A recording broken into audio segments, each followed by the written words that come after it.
विजय जी, आपसे बात शुरू करता हूं, फिर मनीष जी के पास जाऊंगा, फिर राजनीतिक लोगों के पास। मसला क्या है और इसका संपूर्ण अस्वीकार क्यों है कि नहीं ऑनलाइन हाजिरी मंजूर नहीं? क्यों?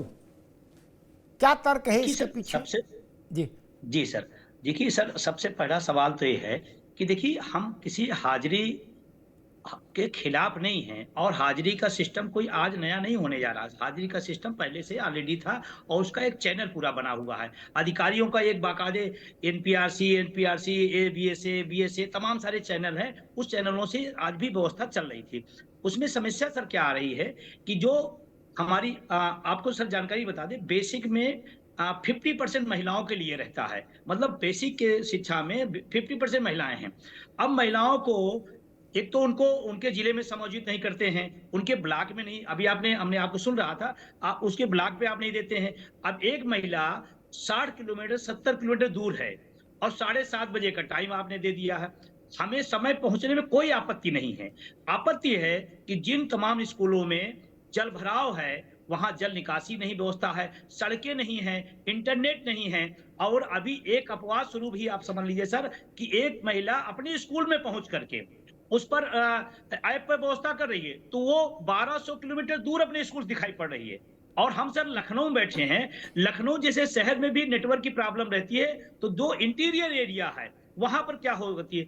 हम शिक्षा को, शिक्षार्थियों के हित को पूरी तरह जी समझते हैं, हम अपनी जिम्मेदारी निभाने तैयार हैं। लेकिन जिस तरह से आनन फानन में सारी चीजें की गई, अटेंडेंस अटेंडेंस अटेंडेंस, साल भर किताबें नहीं पहुंच पाती, उसके लिए कोई चिंता नहीं।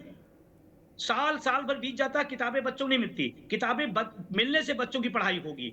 और उसके बाद हमारी जो तमाम ड्यूटियां लगा दी जाती हैं। शिक्षा अगर सुधारना है तो मैं सब बड़ी विनीतता से निवेदन करना चाहता हूं कि शिक्षक को सिर्फ शिक्षण कार्य पर लगाया जाए। दुनिया भर के जो काम है सब बंद कर दिए, शिक्षा ठीक, व्यवस्था कई गुना ठीक बेहतर है होगी। विजय बंधु जी, दोबारा मैं ये आता है हूँ आपके पास। बेसिक ठीक, समस्या है। अभी रुकना होगा, मनीष अग्रवाल के पास चलूंगा। मनीष जी, मैंने देखा 8 तारीख को मोहनलालगंज के किसी स्कूल में वो लैपटॉप टैबलेट खोला गया हाजिरी लगाने के लिए, तो वो स्कूल की लोकेशन हिंद महासागर दिखाने लगा।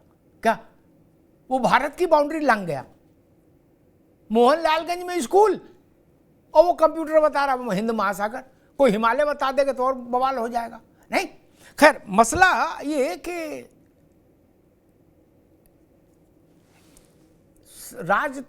राजनीति में और लोकतांत्रिक व्यवस्था में जनता के द्वारा जनता के लिए जनता का शासन, ठीक। हमने कृषि कानूनों में देखा, मैं उसकी मेरिट डिमेरिट पर नहीं जा रहा कृषि कानूनों की, क्या उस वक्त तर्क दिया गया था कि इनसे अच्छा कोई कानून नहीं, यही कानून भारत के किसान के भाग्य में राजयोग लिखेंगे। क्या किसान अड़ गया, बोला हमें मंजूर नहीं भैया, हैं गुलगुला आप खाओ, हमें रोटी मंजूर सादा। वो चुनाव वो कानून वापस हुए। अगर 6 लाख शिक्षक सड़क पर हैं, ऐसा तो नहीं कि 40% शिक्षक इसके पक्ष में 60% खिलाफ है, या 60% पक्ष में है 40% खिलाफ है। यहां तो 100% प्रतिरोध है। मैं समझ नहीं पाता, लोकतांत्रिक व्यवस्था में ऐसे निर्णयों पर तो सवाल उठेगा ही। जिसके लिए निर्णय है वो उसमें से 33% भी आदमी अगर उस निर्णय के पक्ष में नहीं खड़ा है तो फिर निर्णय क्यों है? किसान आंदोलन के संदर्भ में भी देखिए मनीष जी।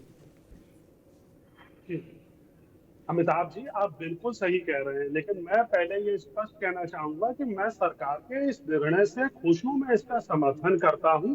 इन निर्णयों से लोगों को सहायता मिलेगी।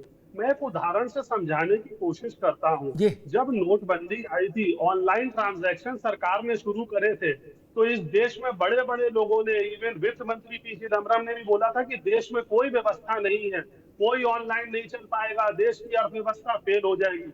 आज भारत दुनिया में इसमें सबसे सफल है। ऑनलाइन ट्रांजैक्शन में सबसे ज्यादा यहाँ होते हैं। जो भी शिक्षक बंधु हैं, ये अपने गांव में सब्जी भी खरीदते होंगे तो यूपीआई से पेमेंट करते होंगे। इस बात को मैं भी मानूंगा और आप भी मानेंगे। पैसे के लेन देन में सबके लिए सारे नेटवर्क अवेलेबल हैं। और जब अटेंडेंस की बात आती है तो इंफ्रास्ट्रक्चर और नेटवर्क कहीं नहीं है प्रदेश में। ये स्थिति कैसे मान ली जाएगी? अगर एक रेहड़ी वाला भी दूध खरीद रहा है, सब्जी बेच रहा है, वहां पे जी आदमी ऑनलाइन ट्रांजैक्शन कर रहा है, सारी सुविधाएं अवेलेबल है। ये सारे शिक्षक ऑनलाइन ट्रांजैक्शन करते होंगे, सबकी तनख्वाहें ऑनलाइन आती होंगी, सब पैसा एटीएम से निकालते होंगे। अब तो किसी को कैश तनख्वाह नहीं मिलती। हाँ, आपकी सरकार से कुछ समस्याएं हैं, आप बैठिए, संवाद करिए, आप अपनी चीजें मानिए, क्योंकि संवाद ही सब चीजों का हल है। लेकिन आप ये कहिए कि प्रदेश में 7 सालों में कुछ हुआ ही नहीं है, कुछ इंफ्रास्ट्रक्चर ही नहीं है, रोड्स ही नहीं है, बिजली ही नहीं है, पानी ही नहीं है, टीचर पहुंच ही नहीं पाते हैं, तो ये समस्याएं क्या अटेंडेंस आने के साथ शुरू हुई? क्या ये 7 साल से समस्या नहीं थी? आज अखिलेश यादव जी ने इसका समर्थन करा है, तो क्या जी 12 से 17 में ये टीचरों को ये समस्याएं नहीं थी? ये सारी चीजों को हमें देख के कॉमन प्लेटफॉर्म पर बैठ के इसका हल निकालना होगा, लेकिन सरकार की शासन की नीति का विरोध करना इसका कोई हल नहीं है। ठीक। जो बात मनीष जी कह रहे हैं, मैंने इससे भी मुखर ढंग से किसान आंदोलन में लोगों को सुना, अर्थशास्त्रियों को, वक्ताओं को, प्रवक्ताओं को, नेताओं को, अभिनेताओं को। बोले किसान कानून जिंदाबाद, यही है भारत की कृषि का एकमात्र आधार।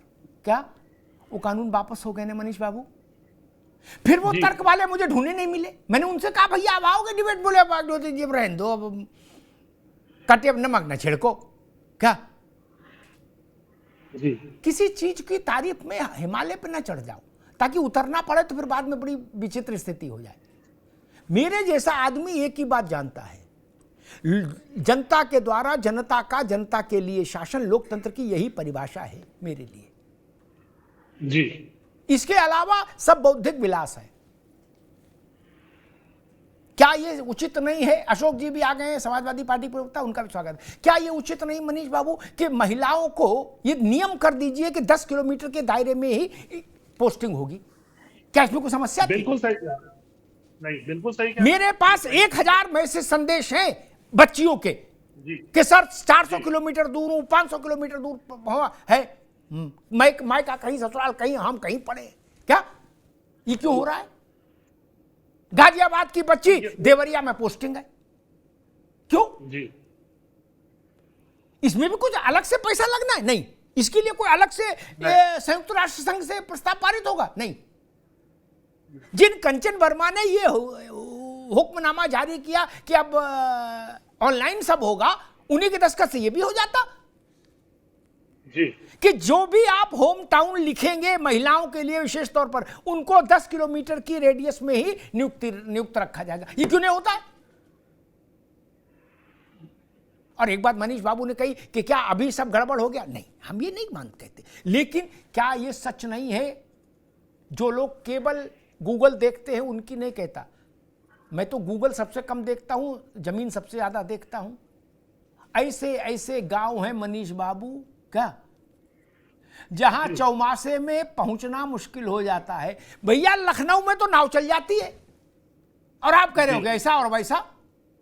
ना ना ना, हम भी जानते हैं ना चीजें। ऑनलाइन का मामला रखो, लेकिन पहले शौचालय बने, बिजली पहुंचे। क्या ये ठीक नहीं है कि अध्यापक को रसोइया बना दिया, चौकीदार बना दिया? इस सरकार ने नहीं, सभी सरकारों ने चौकीदार बना दिया, रसोइया बना दिया, बीएलओ बना दिया, सीएलओ बना दिया, पोलियो पिलाने वाला बना दिया है, सब्जी मंडी सब्जी खरीद के लाने वाला बना दिया। मास्टर तो रहा ही नहीं। क्या कम शर्म की बात है क्या हमारे लिए? अध्यापक के पास जब पैसा कम था तो गरिमा थी। आज क्या बना के रख दिया उसको? बाबू बना दिया। ये अध्यापन और अध्यापक दोनों के लिए न्यायपूर्ण नहीं है, ये जान लीजिए भाई। मैं इस बात को कम से कम जब भी शिक्षा पर बहस हुई होगी, मैंने इस बात को उठाया होगा कि अध्यापक से सिर्फ अध्यापन कार्य कराना चाहिए। और प्रशांत जी बैठे हैं, ये सुप्रीम कोर्ट वकील हैं। सुप्रीम कोर्ट और देश के लगभग हर हाई कोर्ट ने दसियों बार इस पर निर्णय दिया होगा कि अध्यापकों से गैर शिक्षण कार्य मत कराइए। कोई सरकार मानी क्या?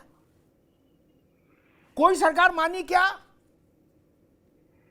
क्यों? उनको जो तनख्वाह मिलती है वो तो पढ़ाने के लिए मिलती है ना, रसोइया के लिए तो नहीं मिलती। उत्तर प्रदेश के शिक्षकों को मनीष बाबू राज्य कर्मचारियों के बराबर सुविधाएं क्यों नहीं मिलनी चाहिए? क्यों नहीं मिलनी चाहिए? इसमें कोई बुराई है क्या मांग, इस मांग में? नहीं मिलनी चाहिए। क्यों नहीं मिलनी चाहिए भाई? उनको कैशलेस इलाज है, मास्टर को नहीं है, क्यों? उनके पास 30 EL है, टीचर को नहीं है, क्यों? टीचर गया गुजरा है क्या? माफ करिएगा, मैं इसलिए इस तरह के तर्क के साथ खड़ा नहीं होता। अशोक यादव जी, भाजपा वाले कह रहे कि भाई अखिलेश यादव ने राजनीतिक कारणों से इस आंदोलन का समर्थन करके स्थिति और कठिन कर दी। आपको लगा यही है राइट टाइम, खड़े हो जाओ जी। अमिताभ जी, इसमें देखिए कोई राजनीति नहीं है। समाजवादी पार्टी की जो मुख्य मांगे हैं कि जो हमारे शिक्षक भाई हैं इनके साथ सरकार कम से कम टेबल टॉक करे, अब बुला के बात करे कि क्या समस्या आपको हो रही है डिजिटल अटेंडेंस देने में। वो अपनी समस्याएं बताएंगे और उन समस्याओं का निराकरण करने के आश्वासन या निराकरण करने के उपरांत आप उनसे सहमति करके आप डिजिटल अटेंडेंस करिए, कोई दिक्कत नहीं है। लेकिन आपने जो कृषि कानून की बात की, आपको याद होगा कृषि कानून में भी इसी तरह न तो किसान नेता को बुलाए, न तो पार्लियामेंट में कोई स्वस्थ बहस किए, जबरदस्ती तीनों कानून थोप दिए किसानों के सर पे, कि लो बेटा ऐसे ही जाओ, तुम्हें ये तीनों कानून झेलना है। तो किसान सड़कों पे आया ना। अगर वो बात करते, किसानों से हेल्दी डिस्कशन करते तो नौबत नहीं आती। वही स्थिति शिक्षकों की है। आज शिक्षकों की जो बुनियादी मांगे हैं, आज उनके साथ मैंने कई शिक्षक नेताओं से बात किया। अमिताभ जी, इतना परेशानी है उनके जीवन में, जो आपने कहा, जो बिल्कुल जेन्युइन बात आपने कहा। उन्होंने कहा कि हमारे पास 30 डेज का EL है, उन्होंने कहा 15 डेज का हाफ CL है, हाफ CL, हाँ 14 CL है। इनमें करें कि हमारे लिए बहुत अपर्याप्त है।